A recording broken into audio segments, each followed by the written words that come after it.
现在欢迎您来到高白手世界。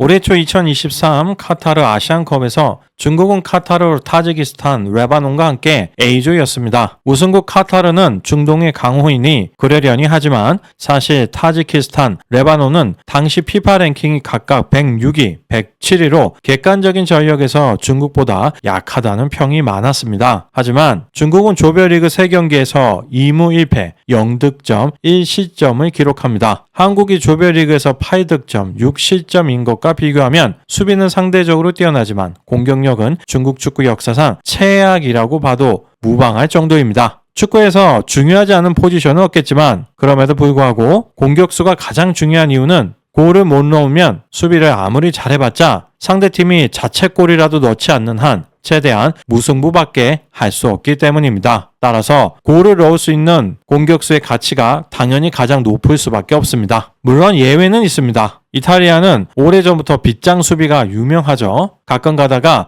대피하는 경우도 있지만 전 세계적으로 수비가 가장 뛰어난 편이죠. 대신 수비 위주의 전략으로 인해 공격력은 다른 강팀들에 비해 조금 떨어진다고 볼 수 있겠습니다. 이런 상황 때문인지 이탈리아 축구는 수비수를 가장 중요한 포지션으로 평가하는 경향이 있고 이탈리아의 축구 유소년들이 가장 선호하는 포지션이 수비수라고 합니다. 그리고 이탈리아와 함께 유의하게 수비수를 선호하는 국가가 바로 중국입니다. 하지만 이유는 상당히 다릅니다. 중국 선수들이 수비수를 더 선호하는 이유는 만약 공격수를 했다가 골을 못 넣으면 경기에 나가지 못하거나 방출되기 때문에 그럴 바에는 크게 주목은 못 받는다고 하더라도 오래 할 수 있는 수비수를 가장 선호하는 것입니다. 특히 중국 슈퍼리그에서 다른 아시아 리그보다 높은 연봉 그리고 승부 조작 참여 등 많은 돈을 벌 수 있는 길이 있기에 굳이 공격수를 고집하지 않아도 되는 부분이기도 합니다. 선수들이 공격수를 기피해서 발생하는 문제는 국내 리그에서는 크지 않습니다. 엄청난 연봉을 주면서 용병을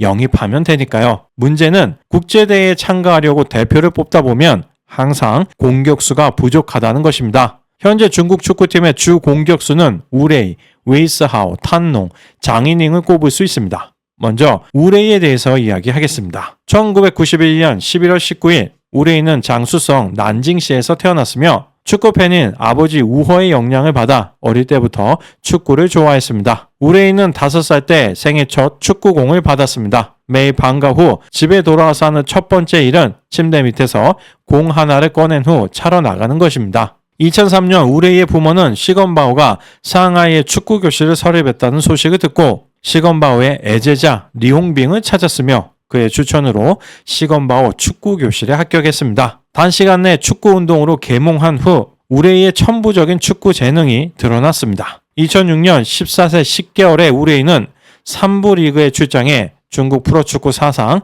최연소 선수가 되었습니다. 2008년 8월 30일 2부 리그 15라운드 경기에서 우레이는 상하이 동야 선수로 칭다오 하이 리펑팀과의 경기 중 한 골을 넣었습니다. 아무리 중국의 3부 리그라고 해도 10대 중반에 프로리그에 데뷔를 했다는 건 쉽지 않은 일입니다. 적어도 중국 축구계에서는 신동이었다는 거죠. 또한 시건바오의 축구 교실에서 축구를 시작했다는 건 우레이가 자신의 축구 인생에서 가장 잘한 일 중에 하나라고 볼 수 있습니다. 이후 상하이 축구 카르텔의 대표 프랜차이즈 선수로 성장할 수 있었기 때문입니다. 우레이는 스페인에 잠시 진출했을 때를 제외하고는 계속 같은 팀에서 뛰고 있습니다. 팀 이름만 상하이 동야, 상하이 샹강, 상하이 하이강으로 변경되었을 뿐입니다. 상하이 하이강은 우레이를 위주로 팀의 전술과 포메이션을 결정합니다. 또한 중국 축구협회는 국가대표를 선출할 때 대부분 우레이를 뽑고 경기에서도 보통 선발로 출장합니다. 한국인 입장에서는 일반적으로 국대 경기가 아니라면 우레이를 볼 기회가 거의 없지만 가끔 인터뷰를 통해 우레이의 속마음이 드러나는 경우가 종종 있었습니다.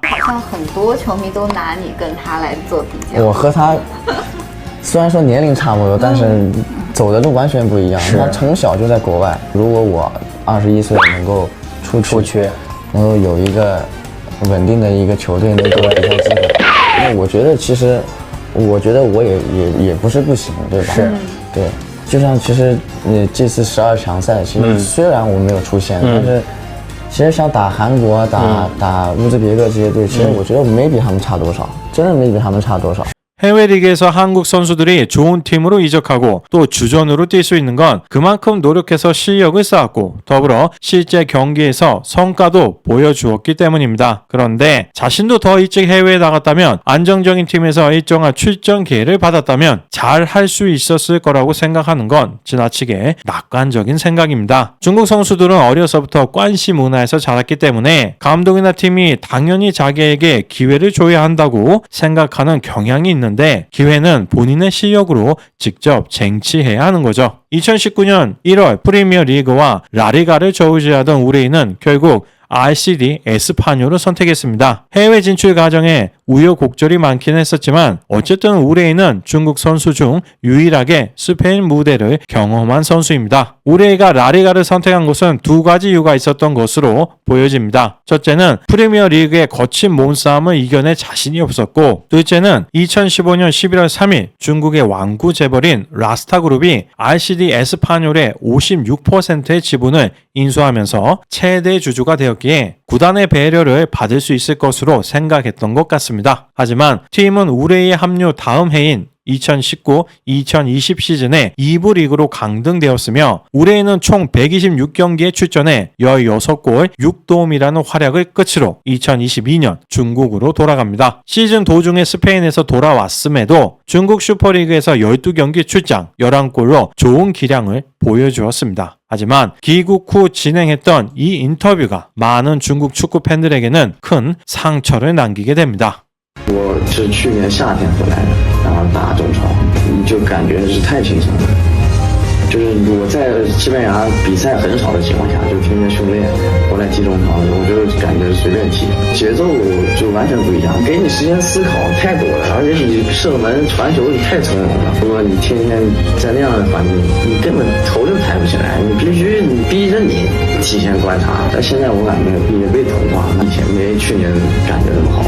对，这个环境就是这样，比赛节奏就是不一样。 그래도 많은 중국 축구 팬들은 중국 최고의 공격수로 우레이를 뽑는 경우가 많고 실제로 다른 대체 선수가 없다시피 한 상황인데 자칭, 타칭, 에이스가 본인이 뛰고 있는 중국 프로리그를 폄하하는 듯한 발언을 하니 팬들로서는 아무래도 받아들이기가 쉽지 않았겠죠. 사실 한국 사람 입장에서 우레이는 국대 경기가 아니면 보기 힘들기 때문에 그냥 실력이 좀 부족한 선수라고 생각하는 경향이 많은데 적어도 중국 슈퍼리그에서 우레이의 위상은 대단합니다. 물론 비교적 스피드는 준수해 오프더볼 움직임이 좋기 때문에 침투 능력은 괜찮은 편이기는 하지만 1대1 돌파, 몸싸움 능력이 취약하기에 도대체 어떻게 우레이가 중국의 에이스가 될 수 있었던 건지 궁금해서 통계를 살펴보니 답은 같은 팀의 주장인 오스카였습니다. 오스카는 과거 프리미어 리그에서 5시즌이나 뛰었으며 적어도 한때는 브라질 국대에서 네이마르와 함께 브라질 축구의 미래로 불리우던 인재였습니다. 비록 중국 슈퍼리그로 이적한 뒤에는 두 번 다시 브라질 축구 A 국가대표팀에 소집되지 못했지만 오스카는 작년 시즌 13개의 어시스트와 2177개의 패스로 두 부문에서 슈퍼리그 1위를 달성했습니다. 심지어 패스 부문 2위 선수의 기록은 1874개에 불과했습니다. 중국 슈퍼리그는 30라운드로 진행되는데 오스카가 연간으로 303개나 더 많은 패스를 했다는 건 2위 선수보다 한 경기당 10개나 더 많은 패스를 했다는 것입니다. 패스 상위 10명의 평균인 1481개와 비교하면 무려 696개가 더 많습니다. 작년 우레이는 18골을 넣어 리그 득점 2위를 달성했지만 슈팅은 무려 120개로 중국 슈퍼리그를 통틀어 가장 많았습니다. 10번 슈팅을 해서 한 골을 넣고 있는 것이죠. 우레이가 부족한 실력에도 불구하고 이렇게 많은 슈팅 기회를 가질 수 있는 이유는 바로 오스카였습니다. 오스카가 개인이 중국 슈퍼리그 연봉 1위의 선수가 아니라는 것을 잘 알 수 있었습니다. 중국 슈퍼리그의 진정한 패스 마스터입니다. 중국 국대에서 우레이를 제외하면 그나마 인정을 받는 공격형 미드필더는 웨이스하오밖에 없습니다. 웨이스하오는 우레이와 같은 공격형 미드필더입니다. 작년 한국전에서도 우레이가 라이트 윙, 웨이스하오가 레프트 윙으로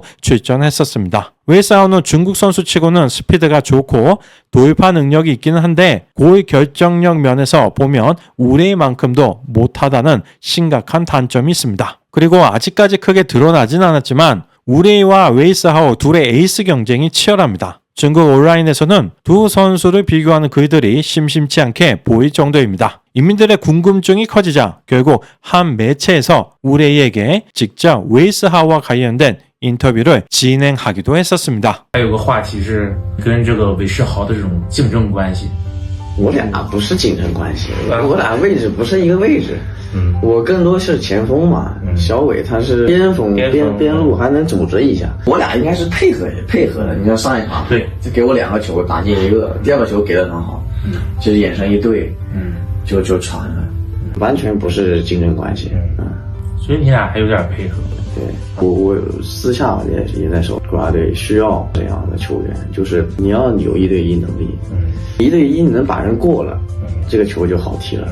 你现在你说不是像以前那样还能传进去，没这么容易的。现在亚洲都没弱队，你像日本、韩国，他们都有这种，像日本久保、天鹰，然后韩国那李刚仁，对他们这1对1，另外一个人不协防，肯定是被过得干干净净的。他一个人过了之后，就整个球就好踢了。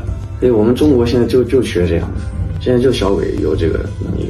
우레가 말은 이렇게 하고 있지만 인터뷰에서 언급한 태국전에서 웨이스하우에게 어시스트를 받은 후 다음 A매치인 2023 카타르 아시안컵 조별리그 3경기 동안 단 한 번도 웨이스하우와 같이 그라운드에 서지 않았습니다. 1, 2차전은 우레이만 출전했고 3차전은 웨이스하우가 선발로 나갔다가 우레이와 교체되었습니다. 올해 3월 21일 중국 싱가포르의 월드컵 2차 예선에서도 우레이는 선발이었지만 웨이스하우는 선발로 출장하지 못했습니다. 웨이스하우는 경기장에서 자신의 심각한 인성 문제도 있긴 하지만 유독 중국 축구계에서 배척당하고 있는 느낌이 드는 진짜 이유는 우레이처럼 시건바오 축구 교실 출신도 아니고 상하이 축구 카르텔의 비호를 받는 선수도 아니기 때문으로 보여집니다. 그만큼 우레이와 샹하이 축구 카르텔은 중국 축구계에서 건드려서는 안 되는 성역 같은 존재인 거죠. 작년 중국 슈퍼리그 득점 순위 10위 안에 중국인 선수는 단 2명이 있습니다. 2위가 18골을 우레이, 그리고 10위가 10골을 넣은 탄농이었습니다. 탄농은 최정방 공격수입니다. 1988년생으로 중국 대표팀에서 최고참입니다. 작년 월드컵 2차에서 한국과의 경기에서 위력적인 슈팅을 보여주기도 했었지만 이제는 은퇴해야 하는 시간이 되었습니다. 중국 축구의 슬픔이죠. 그리고 마지막 좋은 신체 조건으로 중국의 엘링 홀란으로 불리우고 있는 장위닝이 있습니다. 10대 시절까지는 손흥민처럼 위대한 선수가 될 것으로 많은 중국 축구 팬들의 큰 기대를 모았었는데 결국 중국 슈퍼리그용 선수가 되었습니다. 한국, 일본도 마찬가지인 면이 있는데 세계적인 선수가 되기 위해서는 우리가 흔히 말하는 세계 5대 리그에 최대한 어린 나이에 진출해야 하죠. 일각에서는 중국 슈퍼리그에서 연봉을 많이 주기 때문에 중국 선수들이 해외 진출을 꺼린다고 보는 시각도 있는데 중국 선수들도 해외 진출에 적극적입니다. 말씀드린 4명의 공격진 중에서도 탄농을 제외한 3위는 모두 해외 경험이 있습니다. 우레이는 20대 후반이라는 다소 늦은 나이이긴 했지만 중국인이 구단주인 라리가의 RCD 에스파뇰에서 뛰었고 웨이스하우와 장위닝 역시 비교적 이른 나이인 10대 후반에 이미 해외에서 축구 유학을 한 경험이 있습니다. 해외 무대에 도전하는 선수들이 비록 소수이긴 했지만 꾸준히 문을 두드리고 있었던 거죠. 다만 성과가 없어서 우리가 몰랐던 겁니다. 중국 인민들 입장에서는 지금 우레이가 마음에 안 든다고 해도 다른 대안이 없으니 받아들일 수밖에 없죠. 그나마 중국이 가지고 있는 최고의 카드가 우레이입니다. 하지만 지금도 약한 공격력이 큰 약점인 중국 축구인데 과연 몇 년 뒤 우레이가 국대에서 은퇴한다면 도대체 그 공백을 누가 메울 수 있을지 궁금합니다. 오늘 영상은 여기서 마치겠습니다. 시청해주셔서 감사합니다.